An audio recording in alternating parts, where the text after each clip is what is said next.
Jim, first of all, welcome back. You met the media this morning for the first time as permanent Dundee United manager. How are you feeling?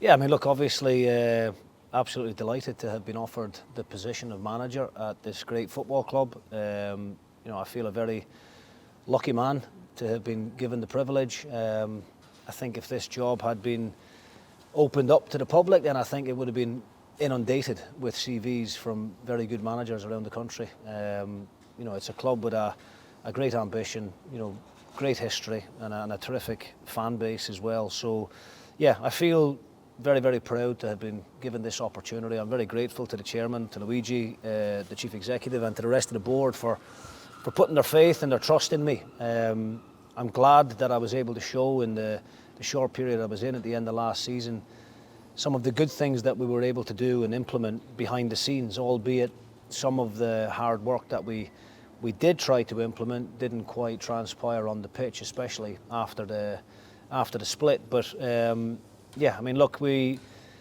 had a very honest and frank review of last season. I've been in the fortunate position of being at the club for 3 or 4 months where I was able to evaluate and assess not just the playing squad but some of the practices that were going on behind the scenes within the football department, and I relayed them to the owner and to the chief executive, and I gave them my ideas on some of the changes that I would try and make if given the opportunity, and thankfully they've bought into that. They've seen what my vision looks like, and I'm just absolutely delighted to be here. You touched on last season, obviously it ended in disappointment, but what about this opportunity and coming back on a permanent basis excited you, especially sort of being in the Championship and we're going to be heavy favourites in that?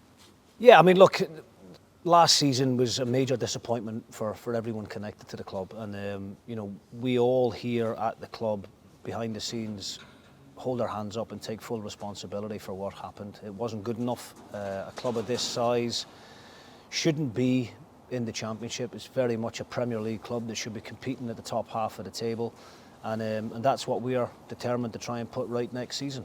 I accept my responsibility in what happened as well. My objective coming in at the tail end of last season was to try and keep the club in the Premier League, and unfortunately I wasn't able to do that, and for that I can only apologise to the supporters. But what I can say to them is that there is no point us now continuing to dwell on what happened last season. We accept that mistakes are made. We understand that we need to do things better going forward, and we've already identified some of the key areas that we are going to make changes in and improve, and for that, hopefully next season we will see the benefit of.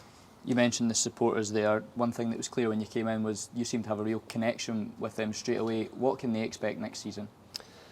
Listen, I think we're all football supporters at the end of the day, and I think I've probably said this in one of my previous interviews. All you want to see ever from a team that's representing your club is a bit of pride, a bit of passion, and 100% commitment, and that's all I ever ask of any of my players when they go out onto that park on a match day. We'll all accept people making mistakes. Somebody will make a bad touch, somebody will score an own goal from time to time or miss a sitter. These things happen, but what I will never accept as manager is people not showing full commitment, getting fired into tackles, going and competing with people, going and being aggressive, going and try and getting the better of your opponent. And obviously on the flip side of that, we need to try and play some really good football as well. We are going to be huge favourites before the ball is kicked in the next campaign, and with that comes an added pressure, and we need to have strong characters at the club that can handle that. That's probably going to be the main focus on the recruitment side of things this summer. When we look at players that we're speaking to, we can't afford any gambles. We need players who have been there and done it before and know exactly what this league takes, and ultimately are going to improve and enhance the squad that we've got at the moment. If we look back at your career, Jim, you've managed in the Championship before with Alloa. What sort of experience can you take from that, and does that set you up better for the challenge ahead? Yeah, I think, listen, every experience at every club you've got to be learning from, and you've got to be taking some of the positive things from that and learning from the mistakes that were made. I did manage Alloa in the Championship. St Mirren was in the Premier League for the seasons that I was there, but I do know what the Championship entails. It's a very tough, very competitive league.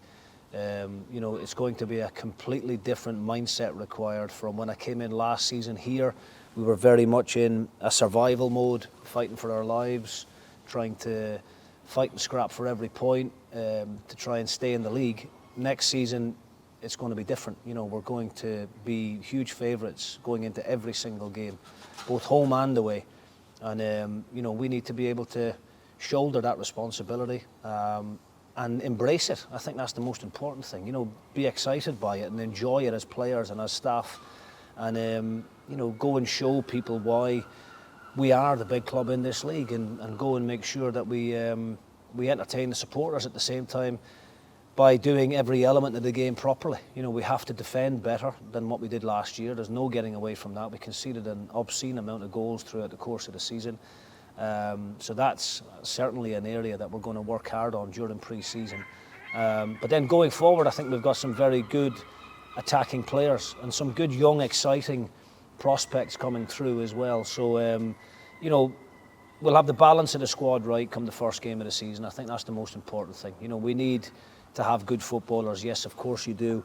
But we also need to have players within the ranks who can go and mix it with teams. And, sometimes games away from home especially are going to be dogfights, and we need to have the right type of player and the right type of character who's going to be able to go and do that. Yeah, summer is obviously an exciting time, I think, no matter what league you're in. There's obviously not long before the Viaplay Cup starts. What can supporters expect to see over the next couple of weeks as we build up for pre-season and coming back? Well, I can assure the supporters that we're working tirelessly behind the scenes and speaking to a number of potential targets about coming in for pre-season. The League Cup starts, in only a few weeks, so it's very important that we get some of our business done very early. I do still think that the squad that's here right now and the players who are under contract, it's a very good squad to be starting the season with, but we do want to add 5 or 6 very good players to that group. And we want to try and make sure that come the first game on the 15th of July, and that's when the season starts for me. Yes, the priority next season is promotion, but I want us to have a group of players available to us who can also go on good cup runs as well. And our group stage in the cup is a very difficult one and a very competitive one, but one that we should be excited about and looking forward to as well.